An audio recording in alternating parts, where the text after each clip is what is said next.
All right, so this is the second part to chapter 7. There's a lot of notes, just because the more examples you do, the more you will get it. So let's get started. So we are talking about something called partial fraction decomposition. And partial fraction decomposition is when you take one rational function, that's the chapter we were just in, and we break it down into the sum of two smaller rational functions. So it's really similar to something that you would have done in elementary school. So for instance, in this first example here, I would be looking for what are two fractions that I could add to get 7/12. So one possible example would be 2/12 and 5/12. So for instance, when I go to the next one, what are two fractions that I could add to get 2x plus 5 over x minus 3? Well, first I would need to make sure that I have a common denominator, so x minus 3. And then maybe in my numerator I could do, for instance, x plus 3. And then in the other numerator I would do x plus 2. And the reason why this is going to work is because my denominator will just move along as I add and subtract. And when I add my x's together and the numerators, I'll get an x, and an x will give me this 2x. And then when I go for the other part, 2 and 3 give me the 5. So what we're going to do now is, instead of adding two fractions and getting our answer, we're trying to figure out what are the two fractions that we added to get to the answer. Okay? So, as I already said, the best way to learn decomposition into partial fractions is to work through lots of examples, and there are a couple of them. The one we're going to look at in this video is with linear factors. So each factor is a linear expression. A linear expression, remember, that's just y equals mx plus b. So the first thing I'm going to need to know is what were the denominators that were put together. So in my first step, what I will be doing is factoring this denominator completely. Okay. Again, one thing that you always need to think about when you factor is a GCF. So in that denominator, there is not a GCF, but I can make my x, for those of you who need to do that. My top is negative 2x squared. The bottom is 1x. And I get 2x and 1x on the side, with the 1 being negative. So the denominator was x plus 2 and x minus 1. All right, what I'm going to do now is I'm going to break this up into expanded form. Each factor will be a denominator, and the numerators to those denominators are going to need to be a degree less than the denominator. I'll explain what that means, okay? So I'm going to take 2x minus 11 over x squared plus x minus 2, and I'm going to break it up into expanded form. So x plus 2 will be one denominator, and x minus 1 will be another denominator. Doesn't matter where I put the denominators, but those are linear, meaning that the highest power or exponent that I would see would be attached to the x, and the power that is attached to this x that they don't write is a first power. So what I need to do is write something in the top that is a degree less than that. So anything that's less than a degree of 1 is just a degree of 0, for instance. I'm going to show you here, like x to the 0, and anything to a 0 power is 1. So I won't even have an x on top, I'll just have a number.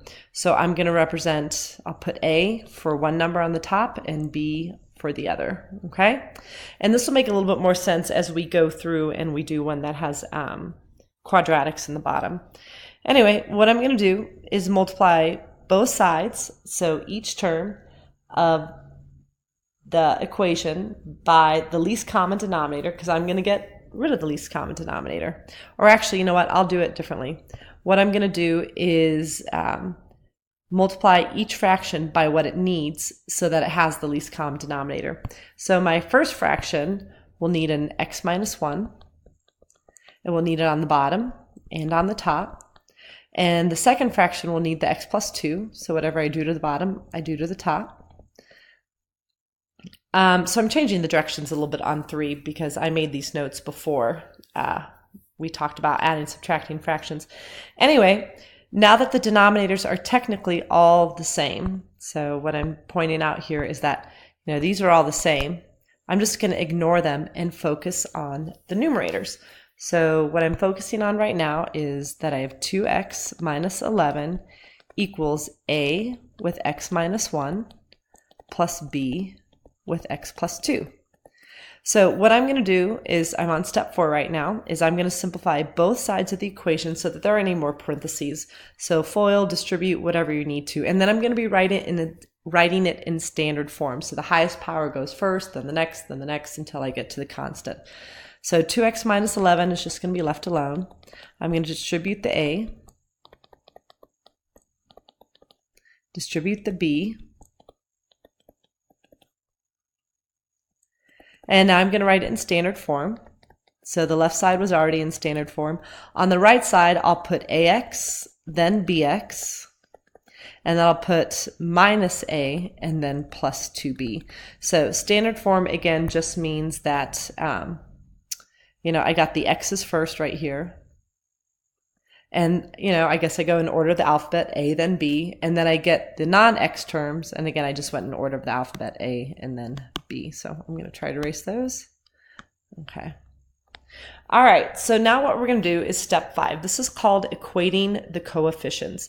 Since the polynomial on the left side is equal to the polynomial on the right side, then what's going to happen is the coefficients are the numbers in front of, and it says x squared. Boy, I should have proofread these a little bit. It's just that the coefficients on the left side are going to have to be equal to the coefficients on the right side. So basically what that means is 2x is going to go with ax plus bx. So let me write that.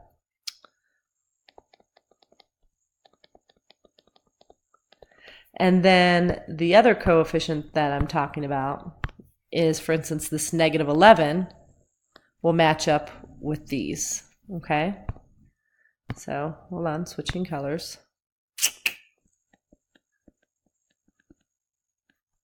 I'm going to put a 1 in front of that A. All right, what I'm going to do on the one on the left, though, is I'm actually going to be dropping the x's. So it's just 2 equals A plus B, okay? And here's the other one. And now what we have, what you guys did in your freshman year a lot, and we did a little bit this year, is I'm going to solve for A and B using a system of equations. So I'm going to put these two together, and I'm going to be using the elimination method. That is probably the easier method to use in this situation. And in the elimination method, what happens is you want to add either the A's or the B's so that one of them eliminates, and then you're able to solve for the other one. And I'll be able to solve by eliminating the A's. When I add these A's up, they're going to cancel out. When I add up the numbers on the left side, I get -9, and on the right side, I get 3b, and when I'm done solving, I can divide, and b is equal to -3. And now that I have b, I'm going to solve for a, and I'm going to do that by taking b equals -3, and I can put it into either of these equations up here, but I'm going to choose the one on the left just because it's easier and smaller to work with. So it becomes 2 equals a plus -3, and I'll just add the 3 to the other side, and I'll get a to be 5. And now we actually have the answer to our equation. We're going to substitute these values, 5 and -3, back into our original equation that we wrote up here on step 2. Okay, so when I'm done, 2x minus 11 over x squared plus x minus 2 came about because I took 5 over x plus 2. So again, I put the 5 where the a was, and I added it to 3 over x minus 1. And so I'm sorry, not 3, but rather -3. So I put -3 where the b was. And if I went through and actually, looked at this as the problem and went through and added and subtracted with common denominators and all of that stuff, I'd get what I have on the left. So that's the first one. We're going to try another one now.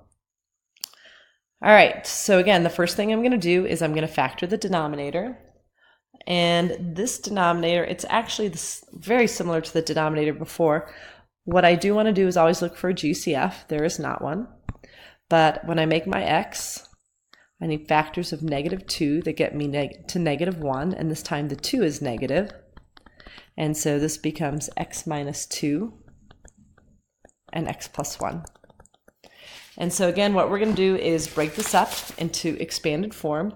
So 5x minus 4 over the denominator, and I guess if you want, I didn't do it last time, but we could leave it as its factored form here, is going to be that each factor, so x minus 2 will be a denominator, and x plus 1 will be another denominator, and the numerators are going to be a degree less than the denominator. So again, the denominator is next to the first power. That means my numerator just has to be a constant. So I'll pick the letter A for here and the letter B for here. I could switch A and B around, but you can't use A for one letter and then A again for a second letter. And you can use C and D and E and F. You can use whatever letters you want. I'm just going in order of the alphabet. All right, so again, I've changed the directions a little bit on number 3. What I want to do is I've got the least common denominator, and I'm going to build up the fractions on the right so that they each have the least common denominator. So my first fraction has an x minus 2, but it needs an x plus 1 on the bottom. And then whatever you do to the bottom, you do to the top. And then the second fraction needs an x minus 2, and whatever you do to the bottom, you do to the top.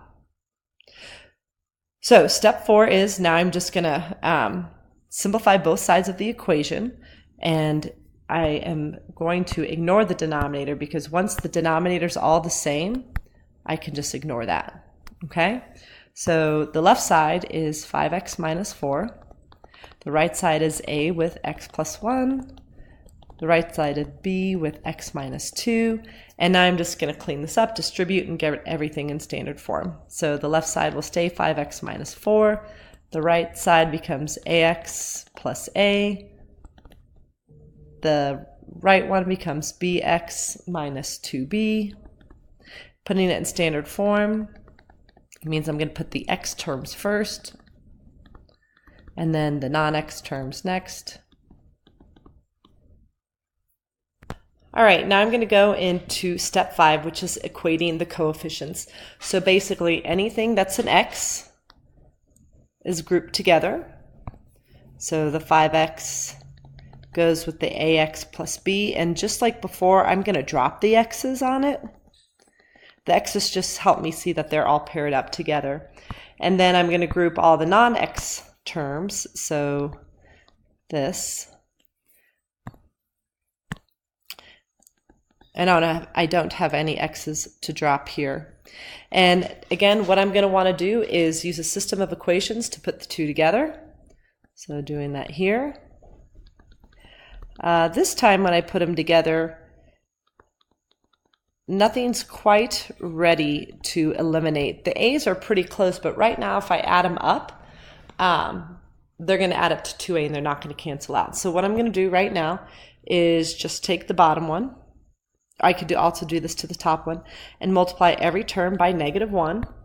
And when I do that, I'll have a new set of equations. The top one is still the same,